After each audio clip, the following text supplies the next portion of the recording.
As part of the work done by the Birmingham Education Partnership, welcome to this short video on sleep and the links to well-being. The ideas we'll share are based on evidence, but please feel free to take what works for you and leave what doesn't.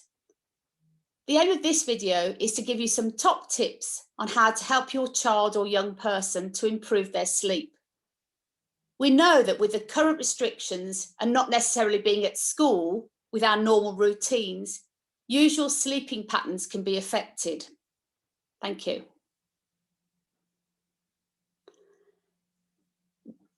Researchers at the University of Warwick have found in a very recent study that the amount of sleep a child gets can affect their mood, levels of anxiety, impulsive behaviour, and can lead to poorer academic performance at school. Thank you. The recommended amount of sleep for children aged between 6 and 13 is 9 to 11 hours a night. And for teenagers aged 14 to 17, that ranges between 8 and 10 hours. However, problems with sleeping are common amongst children and teenagers around the world due to the increasing demands on their time, increased screen use time, sports and social activities. Thank you. We've also seen the impact of an increased culture of gaming, consuming energy drinks, and excessive screen time, particularly when devices are kept in bedrooms. And children are finding it increasingly more difficult to switch off. One student said, "During the day, my brain is fuzzy. My memory is noticeably affected and I barely have the energy to function." So what do we see in school as a result of this poor sleep patterns? Thank you, Anna. Children lacking in energy. Sometimes we see a lack of motivation, so that might be a reluctance to fully participate or engage in learning tasks, having no get up and go.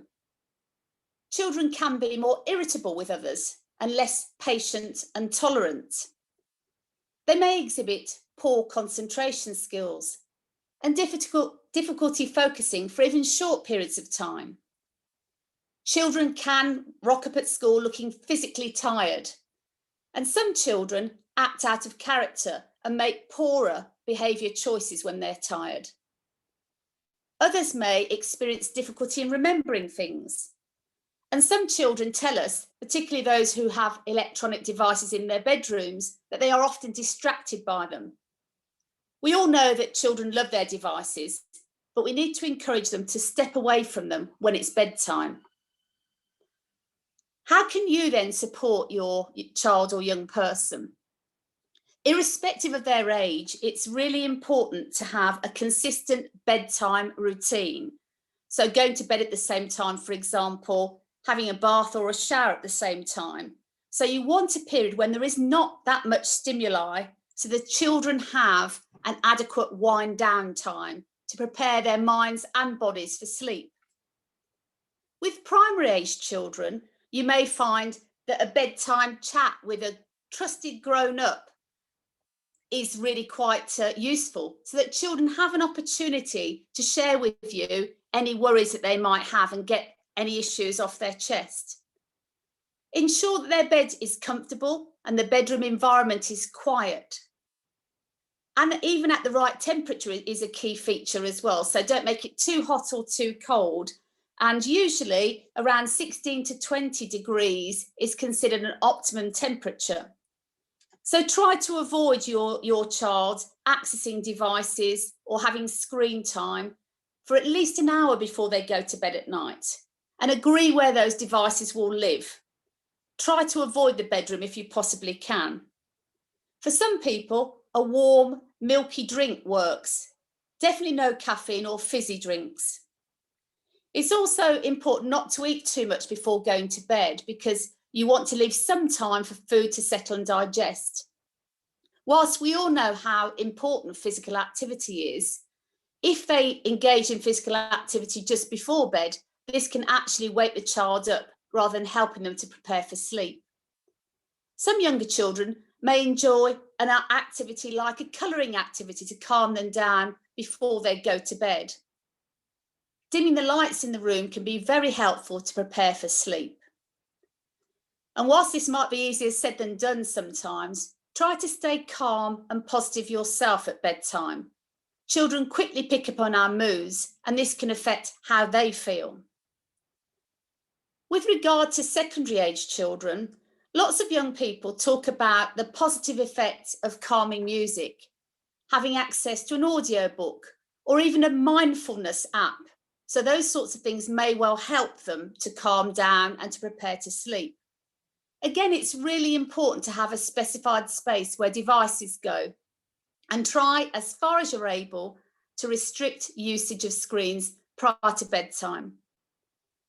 You may need to negotiate a regular bedtime and be persistent about sticking to it. Even if they're not actually physically attending school at the moment, they will need to access their learning online. Try to encourage your young person to engage in some physical exercise during the day, within the current guidelines, of course, and limit the intake of caffeine, tea and coffee before bed, as this is a stimulant and stimulates the brain and body rather than relaxing it. Help them to keep to a regular bedtime so they don't become nocturnal, which we often see in teenagers. Thank you, Anna. As well as being able to get help from school, your friends, your family, Birmingham has lots of other support available to you at this time. And this slide gives you a number of links that you can access should you need to do so. And don't forget, if these symptoms persist, you can always call upon your local GP. Thank you. So just give one of these ideas a try. Do it for a few days and see if it makes a difference. And if it doesn't, try something else. We hope you found this video useful. Take good care of yourselves.